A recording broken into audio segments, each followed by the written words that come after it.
Peter Rose, Longwood Currency Trading. It's early April 2022, and in an email that I received from one of my subscribers, Tony, thank you, Tony, for bringing this up, he had some questions regarding how I was describing not to use news in your day trading and that sort of thing. In a video that I had sent to him, a video reference that I had sent to him, titled "Don't Mix News with Forex Scalping."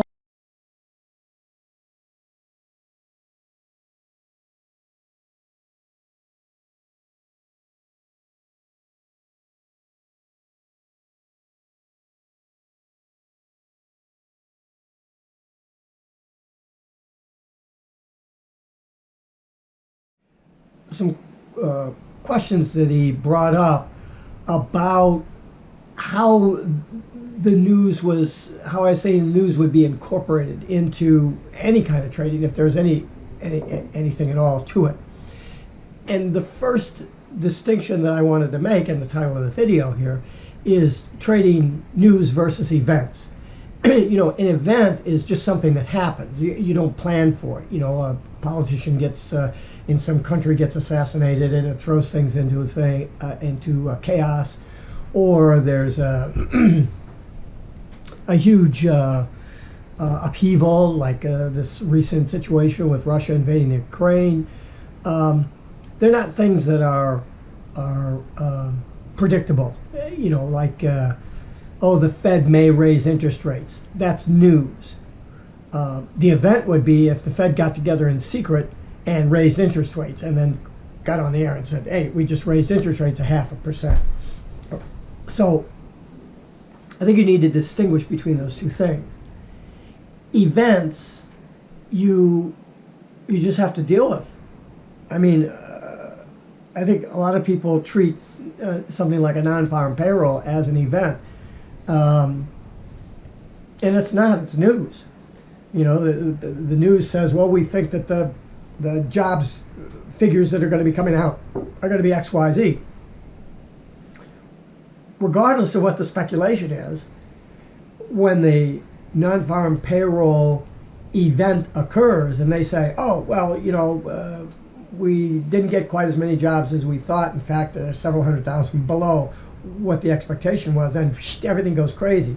If you got several 100,000 more jobs than you expected, then everything goes crazy.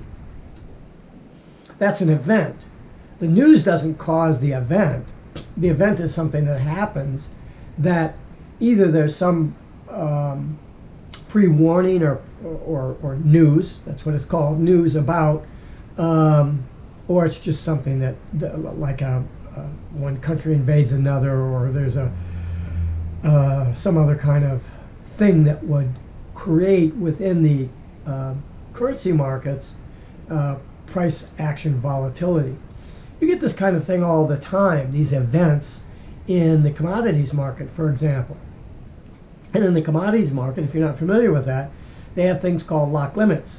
So if you get an immediate news, oh, there was an earthquake in I don't know, Colombia, and there's not going to be any more coffee for the next 6 months, then you know, coffee prices are just going to go straight up, and they'll shut the trading off. If the price moves with too much volatility, they'll shut the trading off. You may not be able to get out of that trade because that lock limit, that commodity lock limit, may go on for days until the Board of Governors or whatever the exchange says, well, okay, I think things have settled down. Everybody's processing the news. We'll open the market back up, and you could be 3-4 lock limits out, and have to deal with transacting your trades at that point, or declaring bankruptcy. We don't have that problem in the currency markets. Very rarely do you even get gaps in price because of the liquidity, as long as you're trading in the top 6, the major 6 pairs.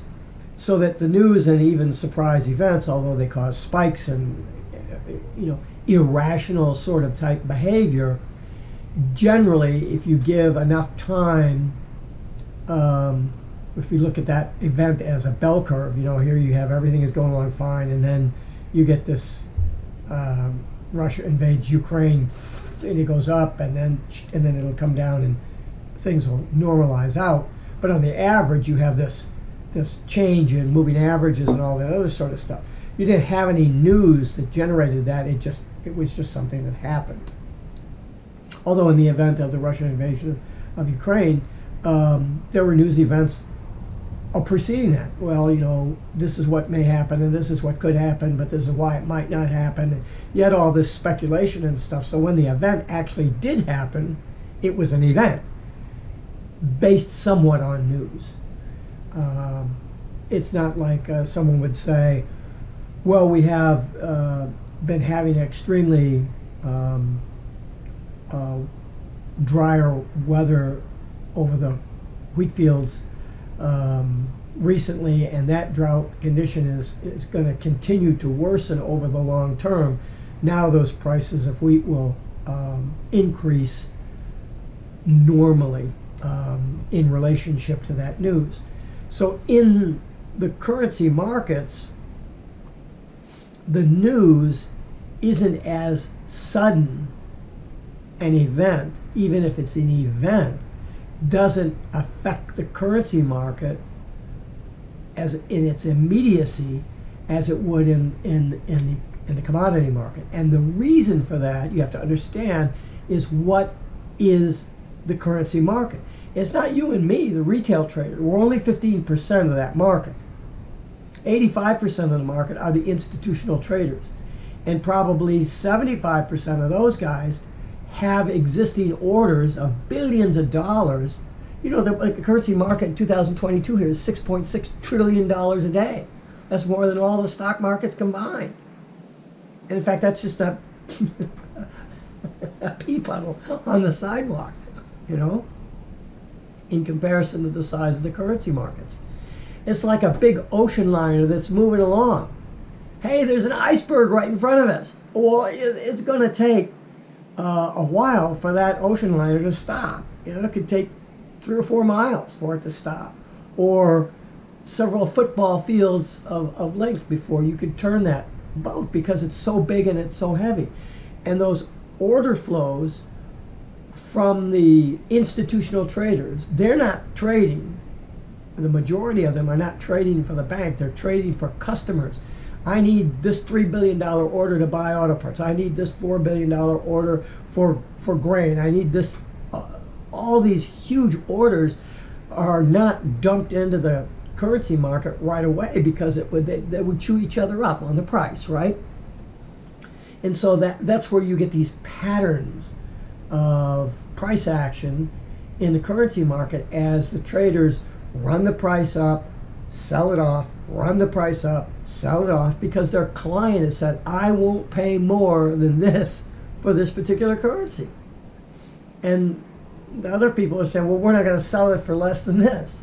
So you get these structural bands, trends within this, and if you look at the long term, then the trends are happening within channels.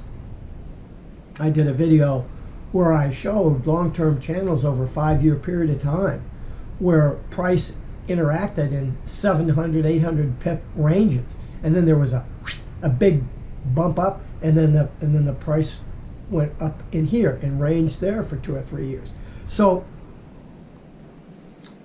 you have to look at, well, what's causing the movement of the currency market is not so much the news, because the news is something about, well, this is about what's going to happen, or this is what happened in the past, or whatever. But those currency trades are being placed for economic reasons, not news reasons. They can be in foreshadowment of that. You can have currency positions being taken because, well, let's get all our employees and close our businesses down in the Ukraine because it's going to be under attack. And so you could have orders that are doing that. But you're not finding that if you're reading the news that you go, oh my God, there's going to be a war, and so I've got to start reacting to that in my trading. You can't do that if you're a day trader, and you certainly can't do that if you're a long-term trader. I've done that. The majority of the money that I've lost has been because I've looked at because I'm interested in economics. I've looked at the economics and I look at the news and I go, wow, this is not good. So this is what should happen. And I'm usually right about what is going to happen, but I'm always wrong about when it's going to happen. How do you trade something when you don't know when it's going to happen? What are you going to do? You're going to put a position on? And I've done this. I'll go, well, I don't know what the price is going to do between now and then, but when then gets here, this is going to go, and man, price is just going to go crazy. And I'll more than make up for the time I held the trade or the losses that I had to incur holding my position. But it doesn't work that way because the leverage that we have in the currency market is so great that a 200 or 300 pip swing away from what the expected news would take price, you can't sit there with a position and hold it through 200 or 300 pips. I know, I've done that.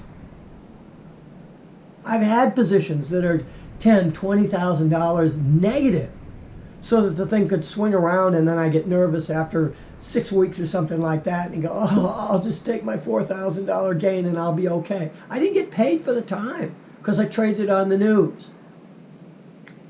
What was going to happen happens, but the entire landscape of the playing field of the currency market has changed by then. So, in that video that I did, don't mix news with your Forex speculation, news has absolutely nothing to do with day trading or short-term swings. It doesn't. You can't even think about it. What will happen is that it's somewhere along the line that news will take effect and you'll get this stupid thing, a price spike or volatility or whatever it is.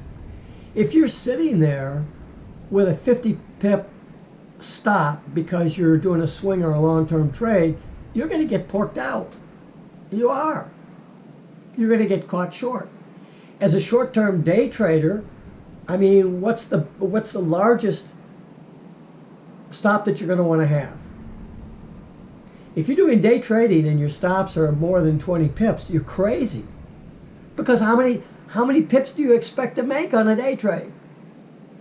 If you're day trading, you're looking for those short momentum moves upward so that or downward, doesn't make any difference, so that you can get your anywhere from, look, you're having a good day if you get between 8 and 15 pips. And that's a fact. I mean, you may get lucky and you may get a series of trades that goes on. You may, as a day trader, you know, we can trade 2, 3, 4 times and still be classed as a day trader. If you're trading more than about 4 or 5 times, now you're into a speculative mode and your whole mindset changes, and news definitely doesn't figure into it at all. But here's when news could figure into it if you're a shorter term trader. So let's say you are a shorter term trader, you're going to be flat at the end of the day, and you're in there and you're taking your trades and you're doing your trades, and you go, oh man, this thing is in profit, it's just going like crazy. I think I'll hold this thing maybe overnight or maybe for 2 or 3 days, because if it's going in your direction, you load up the truck and let her run, right? Well, what happens if overnight you weren't paying attention and set your stop a little short and you got taken out on that, but the news was saying that the jobs report was going to be so much better on Friday, and they'd been saying that for like a week and a half, and you're in this trade on Thursday, and you're holding over through Friday and through Friday, and you're going to hold over until the following week. And you know, on an event like that, you get this short spike that'll go down and take you out. But if you just set that stop a little bit further down, then when the market news really reflected the events that was occurring, your price would continue on moving, and you could have picked up another 50 or 60 pips on your position. So if you're not aware of the news that's surrounding you, just like if you're in a submarine, you don't have to worry about the water that's outside, the pressure of the water. That's all been taken care of by the design of the submarine. Your job is to steer the submarine and not hit icebergs and stuff. But in the event that you're moving into iceberg territory, now all of a sudden you need to be aware of that news because you're there, right? So if you're going to be trading short term, you always have to know what the news is saying about what could happen at some point, because if your short-term trade turns into a carry trade, you better know what the potential of the news effect will be on price, number one, and that's more from a retail trader standpoint, and some of the institutional traders that say, oh, let's just get this customer's order filled, let's get out of here, because there's too much uncertainty.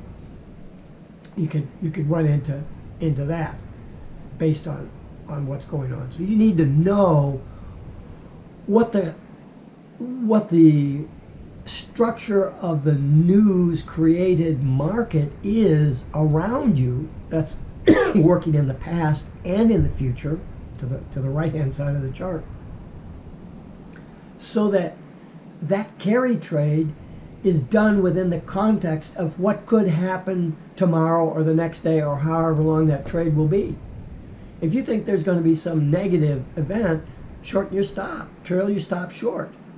If you think that there'll be a minor retraction, but in the long run, this is going to be a really good thing if this news comes to fruition based on the direction of the position that you hold, you're going to want a longer stop, and you're going to have to be able to withstand a 40 or 50 pip retracement to take advantage of the other long term. Or because you're aware of that and you're in this trade here, you go, you know what, I've got plenty of extra room on this. I was shooting for 15 pips and I've now got 35. The potential here is for 60 or 80, but I'm going to take the 35. I'm going to go away. I'm going to go flat. And you know, when Friday comes, we'll see what happens. I can always get in then. Or after NFP, I can wait till Monday or Tuesday. I would never do a Monday after an NFP, for example. But you go in on a Tuesday, see what the market is doing, and treat it as a new trade setup analysis environment. And still using the news not for the trade setup, but for, what could happen if the news that's going on right now happens within tomorrow or today, the time frame that I'm going to be doing my swing trading? Am I going to be faced with the realization of that whatever this news is purporting to be? Then you make your trading decision based on what you think the news will drive the price to, not by what the long-term chart trend bias is for the trade. I hope that makes sense to you, and it sounds contradictory to what I was proposing in the video, and I'll leave a link for that video at the bottom, because in that, and I'll just read it for you, in the description of that video, I said, as a day trader, you just can't concern yourself with news. It's not relevant to price action when you're scalping down on the 5-minute or trading down on the 5-minute charts, and can exit at the slightest hint of trouble. And that's very true. But what happens if you have to carry that over? Or what happens if during that particular day, this news, this coagulated news that's been going on and on and on over a period of time, all of that all of a sudden pops on that day? You need to know why that price is moving and what the magnitude potential of that movement could be, right? In order to correctly structure not only your entry, but also your plans for staging. If you're experienced enough to be doing staging, do you want to compound? Do you want to pick up the adverse swing for 6 or 8 pips and then reverse and go in the other direction. I mean, those are all decisions that if you don't know about the news that around you, you may not even be considering those things because you're a day trader. But you do have to consider them. You just don't use them. They're in the back of your head. Peter Rose, Longwood Currency Trading. Have a great day and have a great trading day.